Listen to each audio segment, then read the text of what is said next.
नमस्कार। साहित्य तक के बुक कैफे के एक दिन एक किताब में मैं जयप्रकाश पांडे आपका स्वागत करता हूं और आज मैं पॉपुलर लिटरेचर यानी लोकप्रिय साहित्य की एक पुस्तक के साथ उपस्थित हूं। इसका नाम है ड्रैगन्स गेम।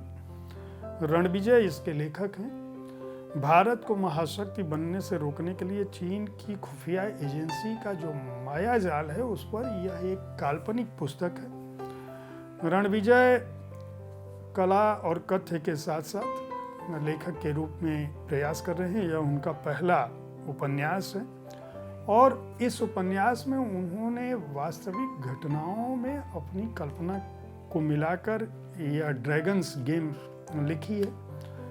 यह अपनी तरह का एक जासूसी उपन्यास है, खुफिया उपन्यास है और जो भारत की खुफिया एजेंसियां हैं उसके बहाने उन्होंने चीन की खुफिया एजेंसी की लानत मलानत की है। इस पुस्तक की शुरुआत वो करते हैं परमाणु विस्फोट से जो अटल बिहारी वाजपेयी के समय में हुआ था। बीजिंग 13 मई 1998 रात को 8 बजे भारतीय समय के अनुसार शाम का 5:30 बजा था। बीजिंग में रात के 8 बजे होते हैं। मिनिस्ट्री ऑफ स्टेट सिक्योरिटी की ऑफिस है, वह बंद नहीं होती है। उसे सूचना मिलती है कि भारत ने परमाणु परीक्षण किया है और वहाँ से वह एजेंसी सक्रिय होती है। किस तरह से चीन की घबराहट बढ़ती है, किस तरह से अमेरिकी उपग्रह फेल होते हैं और फिर किस तरह से चीन की खुफिया एजेंसी के एक्टिवेट होने के बाद भारत की खुफिया एजेंसी, भारत के जो लोग हैं वह किस तरह से सक्रिय होते हैं और किस तरह से मलेशिया, इंडोनेशिया, पाकिस्तान और दूसरे इस्लामिक राष्ट्रों के बीच अमेरिका भी उपस्थित होता है और ये सारे मिलकर जब प्रयास करते हैं तो भारत के जो जांबाज जासूस हैं और जो भारत के अधिकारी हैं वह किस तरह से चीन द्वारा बुने गए जाल को तोड़ते हैं।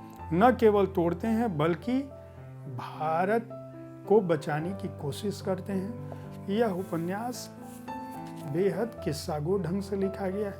हालांकि काल्पनिक है लेकिन कुछ तथ्य की गलतियां हैं जिन पर रणविजय को ध्यान देना चाहिए। उन्होंने पहले पृष्ठ में ही इस बात का उल्लेख किया है कि जो न्यूक्लियर टेस्ट था विश्व में, भारत जब छठा देश बना तो वह जो है 34 साल बाद हुआ है, जो कि 1964 में चीन ने किया है।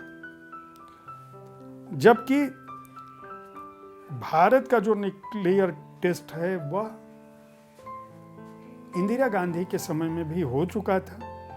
यानी आखिरी न्यूक्लियर टेस्ट 1964 में नहीं हुआ था बल्कि भारत का जो अपना न्यूक्लियर टेस्ट था इंदिरा गांधी के समय में वह 1974 में हुआ था।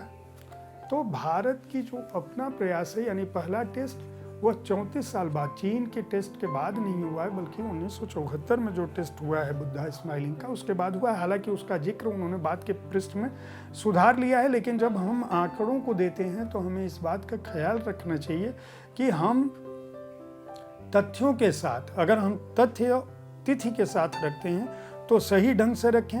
हालांकि ये उपन्यास उन्होंने जिस तरह से नेशनल हैवी वर्क्स की मशीनों के बहाने वो बेंगलोर जाते हैं और देश के सारे संस्थानों में घुसते हैं, एटीएम में घुसते हैं और किस्सा घोड़न से, मतलब आप हर पन्ने में आपको रुचि होगी अगर आप तथ्यों पर न जाएं और यह माने कि नए लेखक ने तथ्यों के साथ कल्पना का पुट मिलाया है और कल्पना के पुट के साथ एक अलग तरह का उपन्यास लिखा है जो हर पृष्ठ के साथ आपको मनोरंजन देगा। तो आप इस पुस्तक को खरीद कर पढ़ सकते हैं। इसे हिंद युग ने प्रकाशित किया है।